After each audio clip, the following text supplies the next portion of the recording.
नमस्कार मित्रों, कपिल ज्योतिष संस्थान में एक बार फिर से आपका स्वागत है। आज मैं आपको एक बहुत ही महत्वपूर्ण ग्रह कुंडली के, जिसका कि कुंडली पर बहुत ही अत्यधिक प्रभाव होता है, मंगल के बारे में बताऊंगा कि मंगल की शुभता और अशुभता और मंगल का नेक और मंगल का बद होना हम कैसे पहचान सकते हैं। यह यदि मंगल बद हो जाए तो यह कुंडली के अच्छे अच्छे ग्रहों को भी खराब कर देता है, और यदि मंगल नेक है तो कुंडली के बहुत सारे शुभ और लाभदायक फल हमको देता है। आइए जानते हैं कि कुंडली में मंगल कैसे शुभ और अशुभ होता है। यदि आपकी कुंडली में मंगल को सूर्य या चंद्रमा की सपोर्ट मिल रही है तो मंगल किसी भी प्रकार से बद नहीं होगा। दूसरे, यदि दो पापी ग्रह आपस में मिल रहे हैं, जैसे कि शनि प्लस केतु या शनि प्लस शुक्र, और यदि दो दुश्मन ग्रह आपस में मिल रहे हों, आपस में मिलने का मतलब है दृष्टि से मिल रहे हों, युति से मिल रहे हों, एक दूसरे को देख रहे हों, वह मिलना कहलाता है। यदि दो दुश्मन ग्रह भी आपस में मिल रहे हों, जैसे शुक्र और सूर्य, बुध और केतु, तो भी मंगल कभी भी बद नहीं होता है। इसी प्रकार से यदि चंद्रमा या सूर्य चौथे, दूसरे, पहले, आठवें और नौवें में भाव में अगर हो तो वह मंगल को बद नहीं होने देते हैं। इसी प्रकार से इसी श्रेणी में एक और मंगल बद का बहुत अच्छा उदाहरण है, जैसे कि केतु प्लस बुध, ये दोनों यदि मिल जाएं तो मंगल बद होता है। और यदि ये दोनों तीसरे, आठवें, पहले घर में केतु और मंगल दोनों, केतु प्लस बुध दोनों एक साथ बैठे हुए हों तो भी मंगल बद हो जाता है। यदि सूर्य शनि इकट्ठे बैठे हों तो भी मंगल खराब होगा। यदि राहु और शुक्र खराब होगा तो भी मंगल बद होगा। इसी प्रकार से बुध प्लस मंगल, यदि ये दोनों भी मिले हुए हों तो भी मंगल बद ही होगा। अब जब यह मंगल बद होता है तो यह हमारी कुंडली के और ग्रहों को भी, जहाँ पर भी बैठता है वहाँ से दृष्टि डालकर सबको खराब कर देता है और जीवन में बहुत ज़्यादा दुख, कष्ट और हानिकारक प्रभाव देता है। यदि मंगल अच्छा है, यदि यह शर्त लागू नहीं होती है, यदि यह योग नहीं बनते हैं और मंगल कुंडली में अच्छा बना हुआ है, तो मंगल आदमी को बहुत अधिक धन, संपत्ति और प्रॉपर्टी देता है। मंगल प्रॉपर्टी का स्वामी है। जिस आदमी का मंगल अच्छा होता है वह बहुत सारी प्रॉपर्टियों का मालिक होता है, अर्थात जमीनों का मालिक होता है। जमीन का कारक मंगल है और मकान का कारक शनिदेव है।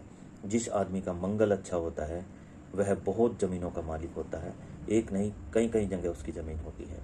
और जिस आदमी का शनि अच्छा होता है उसके मकान बहुत सारे होते हैं, 2, 3, 4, 8, 10 बहुत अधिक मकान होते हैं। इसी प्रकार से मंगल की कुछ विशेषताएं हैं जो मैं आपको बता रहा हूँ, जरा ध्यान से सुनिए।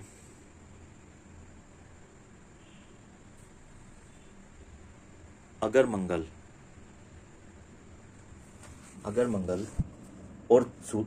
और शुक्र आपस में एक दूसरे को देख रहे हैं, दृष्टि डाल रहे हैं, या कुंडली में दोनों शुभ होकर बैठ जाएं, मंगल और शुक्र यदि दोनों ही कुंडली में शुभ हो जाते हैं तो आदमी ऊंचाइयों को छूता जरूर है, किंतु वह उसके अंदर दिल और हृदय नहीं होता।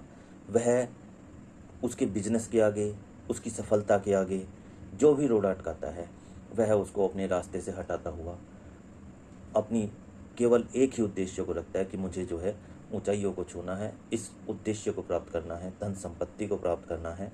वह कार्य यदि मंगल और शुक्र दोनों अच्छी स्थिति में है वह आदमी करता है। इसी प्रकार से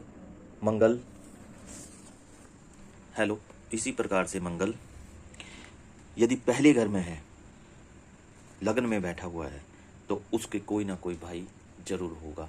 यह भी एक मंगल की खासियत है।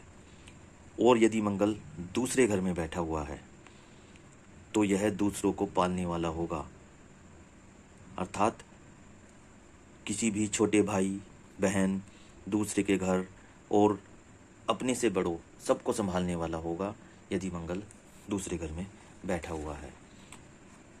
मंगल यदि शुभ है तो वह कुंडली के अधिकांश ग्रहों को शुभ बना देता है, और यदि मंगल एक बार बद हो जाए और मंगल बद होकर यम बन जाए तो मंगल मृत्यु का भी कारक हो जाता है।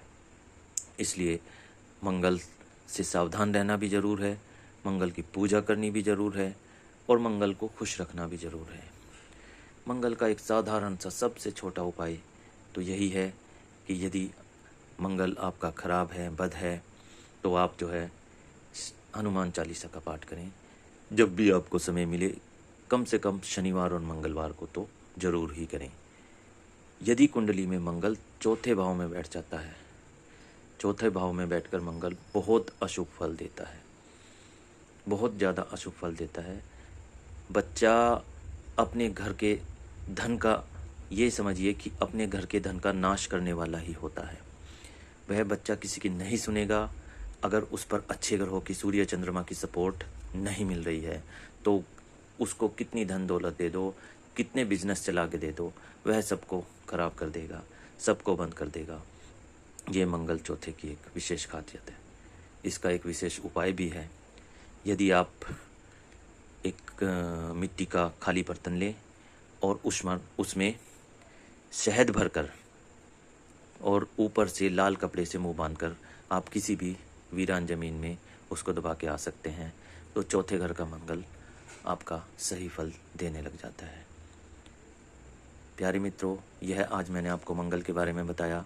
अब मैं आपको अगले वीडियो में दूसरी चीज़ों के बारे में बताऊंगा। यदि आपको अपनी जन्म कुंडली दिखानी है तो अपनी नाम, डेट ऑफ बर्थ का टाइम और अपना जन्म स्थान यह लिखकर मुझे दे दें। यदि आपने अपनी कुंडली के कौन से ग्रह शुभ हैं, कौन से अशुभ हैं, यह पता करना है तो भी बताएं। यदि आपने कुंडली मिलान करवानी है शादी के लिए तो भी बताएं। अभी मैं इस कार्य के लिए कोई चार्ज नहीं कर रहा हूँ, किसी से कोई पैसे नहीं ले रहा हूँ। आपकी कुंडली में कौन सा ग्रह अच्छा फल देगा और कौन सा ग्रह अच्छा फल नहीं है, आपकी कुंडली का कौन सा ग्रह शुभ है और कौन सा ग्रह शुभ नहीं है, यह भी मैं आपको बता दूंगा। आपको किस चीज़ का दान करना चाहिए और किस चीज़ का दान नहीं करना चाहिए, यह भी मैं आपको बता दूंगा। तो प्यारे मित्रों, यदि आपको कोई संशय हो तो आप मुझे कमेंट बॉक्स में लिखकर भेज सकते हैं और मैं आपकी समस्या का समाधान निःशुल्क करूंगा। धन्यवाद। राधे राधे।